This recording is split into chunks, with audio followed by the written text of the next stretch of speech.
Hi, this is Cam Shea and Lucy O'Brien Hey, everyone. from the IGN Australia team. We thought we'd have a bit of a chat about BioShock Infinite because we've both played through the first 4 or so hours of the game. And bizarrely enough, that was yesterday, but we haven't even had a chance to kind of Talk about it at all. touch base on it at all. Yeah. I mean, I don't know, like hands up if you thought it sucked. Just kidding, it was Just awesome. jokes. Like for me, like I think the best place to kind of hop into would be to talk about like what surprised us about it, because from my perspective, I had a like some level of understanding about Colombia and the time period, and you got the Vox Populi, and then you've got kind of Comstock's kind of regime, and I kind of imagined it would be this idyllic kind of world that's being shattered by violence between the two factions. But what really surprised me about it was just how of its time the politics are.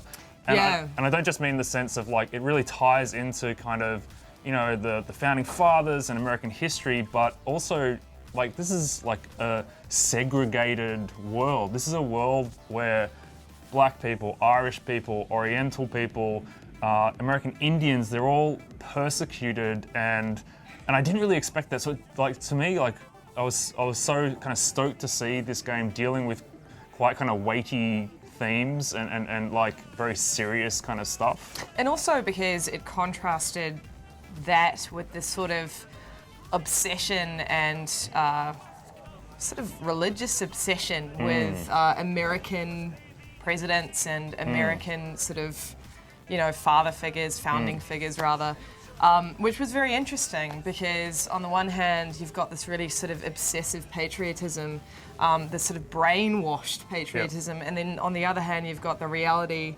of this kind of brutal, horrific kind of mindset. Yeah. That was, of course, very of its time. And I remember Ken Levine in an interview saying, well, look, George Washington was a very complex and interesting man, but he had slaves. Yep. And I think that the game deals with those sorts of issues very well. Yeah, I mean, how about there's an area, like it's the Order of the Ravens, I think it was. Yeah, the slightly Ku Klux Klan. Yeah, very Ku Klux Klan-y, Yeah. and you kind of wander through there, and it's like the motto is something about protecting our race or something along those lines. And they revere like John Wilkes Booth, and there's this dining room, and it's the Order of the Ravens, so there's ravens kind of nesting and cawing, and there's bird crap all over the ground, and there's this kind of like big room with a dining table with ravens kind of pecking at the platters on the table, and there's this painting on the wall of Lincoln like sitting at a table with devil horns and John Wilkes Booth like with a gun to his head. Yeah. And that was actually the point in the game at which I was like, okay, this is pretty some dark pretty stuff. full on, yeah. But it really is dark. I mean, I was interested to see, because obviously Colombia is a very different place from Rapture. Colombia is very bright, it's right out in the open, nothing sort of seems hidden at first. Whereas You just get Rapture those- was all yep. shadows and underwater and, Yep. and sinister from the sort of get-go.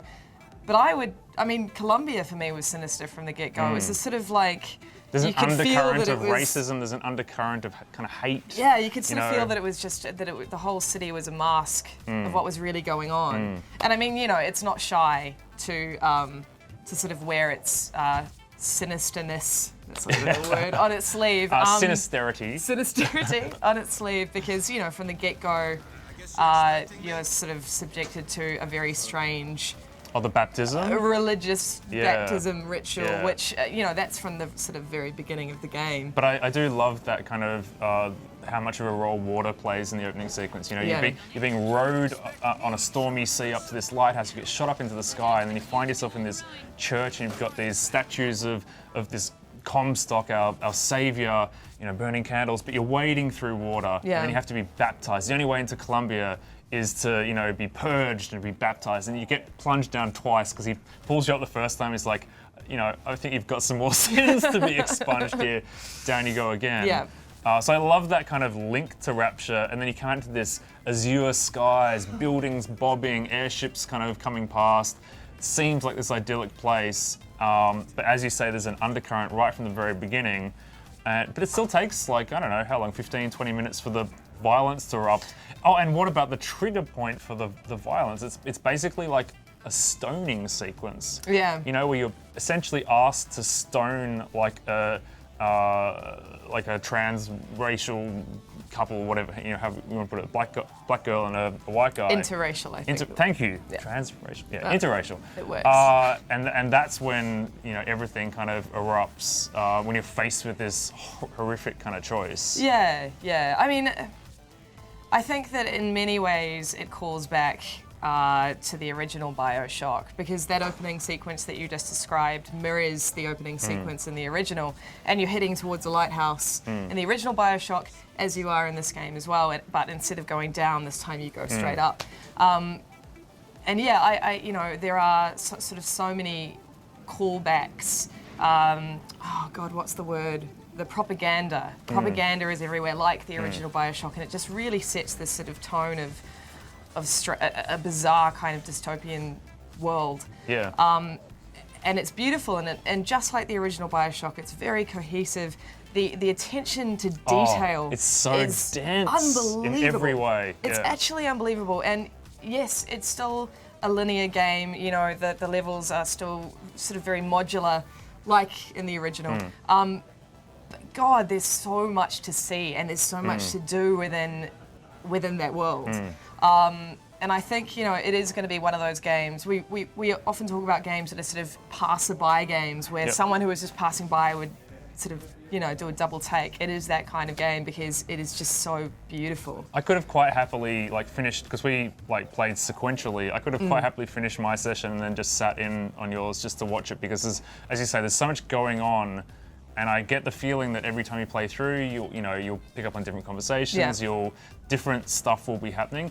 But let's come back to that propaganda element, because that's a good place to start talking about, you know, Comstock and Elizabeth. Yeah. Because throughout the city, you know, Elizabeth is referred to as the lamb, and there's signs up about you know, the false shepherd or whatever it would be, which references you coming in to try and steal her. So Comstock kind of sees her as like the future of Columbia. The relationship, like how Elizabeth fits into this world, is super interesting. And throughout that opening kind of 4 hours, they lay a lot of clues, potentially kind of false trails.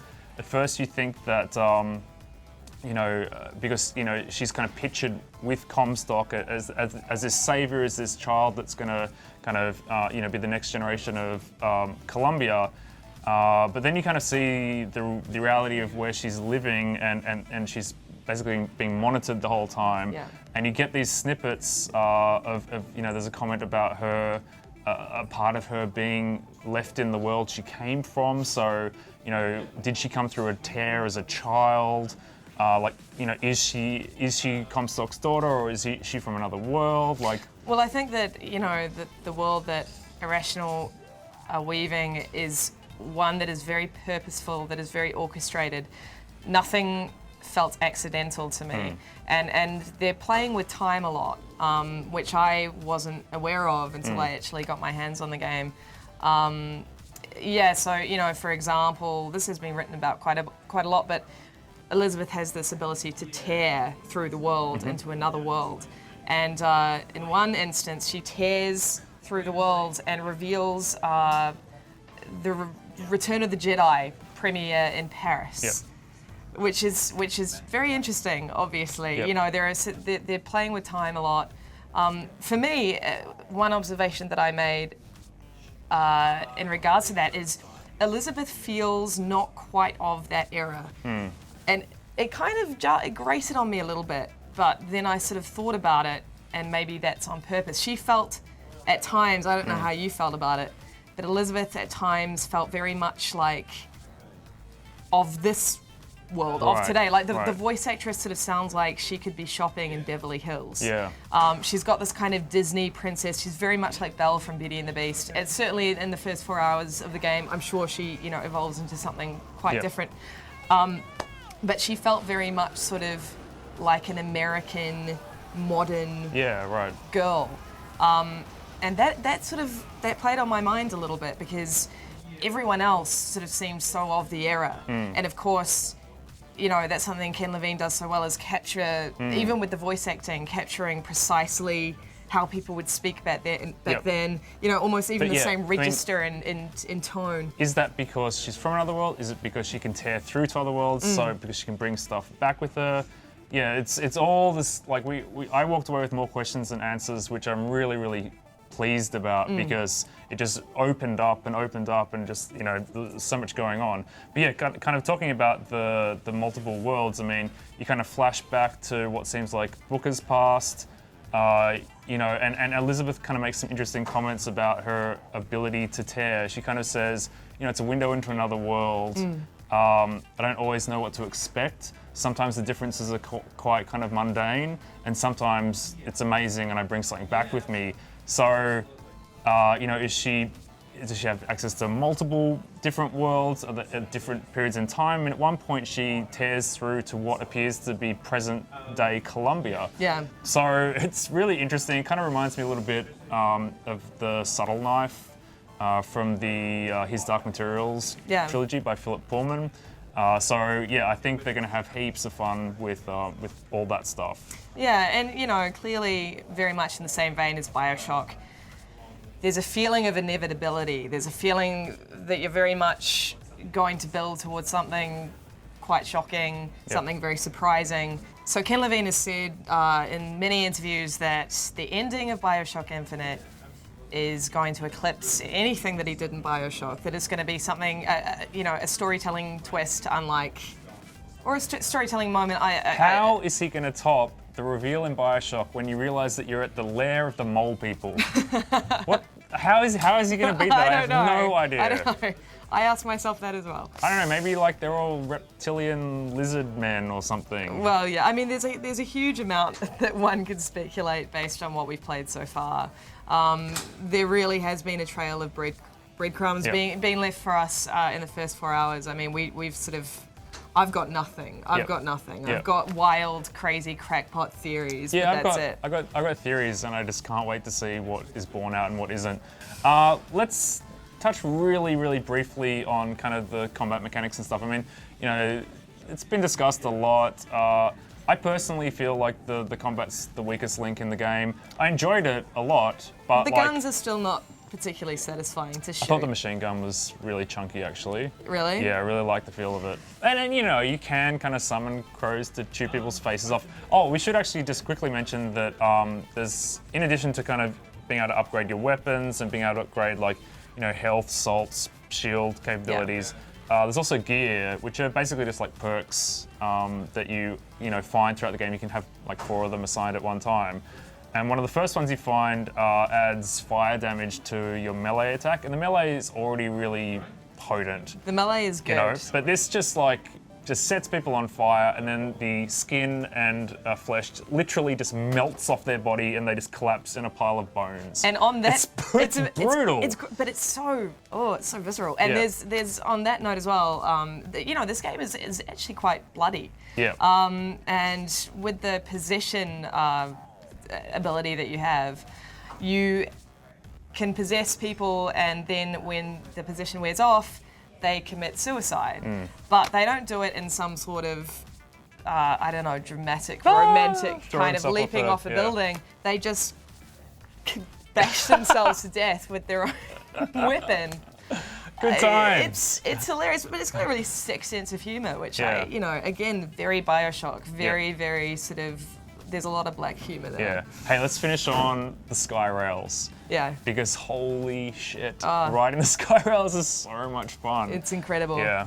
And again, hearing about how the PC version of BioShock is going to look significantly, they're going to, they're putting a lot of polish into that particular version. I've heard a rumour that there may be rat shadows.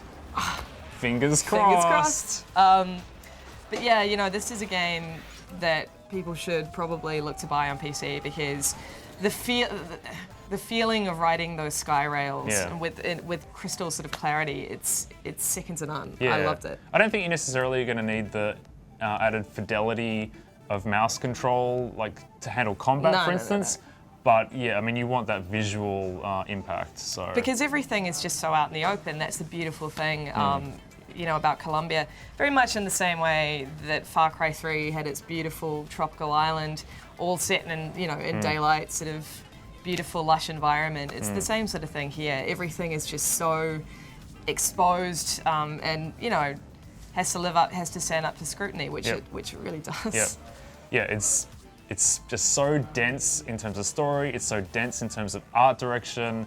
It's just beautiful. I really loved it. Do you have any qualms at all? Is there anything that you're maybe potentially worried about I'm playing the first 4 I'm a hours? little worried that maybe all the vigors are gonna feel a bit samey. Like, you've kind of got the hold to, throw a bomb or set a trap, and tap to kind of attack. Yeah. And so, some of them kind of, like in terms of functionality and how you would use them, cross over. But then you do come across enemies that are immune to, fire damage, for instance. So if they can kind of make it a bit more of a rock paper scissors kind of thing in terms of choosing your vigors, that would help. So I just kind of hope that the vigors I haven't seen so far are just maybe a little bit more interesting in terms of functionality. Yeah. But no, loved it. Absolutely cannot wait to play through the whole thing. Our video guy is currently cringing because he doesn't want to know all this stuff. Sorry, man, but it's too late now. We're sorry. Love you, Tristan. Yeah, no, I totally agree. I'm very interested to see where they're going to take Elizabeth, because she was a character that Ken Levine really fought for, and I want to see her evolve beyond what I've seen in the first 4 hours. Yeah. I want to see her become a much more complex character. I thought she was super engaging though. Right. Well, and I really loved the introduction to her as well. I love when the you're just introduction. observing her. Yeah. No, she's a very engaging. She's a very likable character. I'm looking forward to seeing different sides to her, I guess. Yeah. Anyway, thank you for watching, and BioShock Infinite, thumbs up. I mean, it's obviously no Deadly Premonition director's cut, but what is? Anyway. See you later. Later.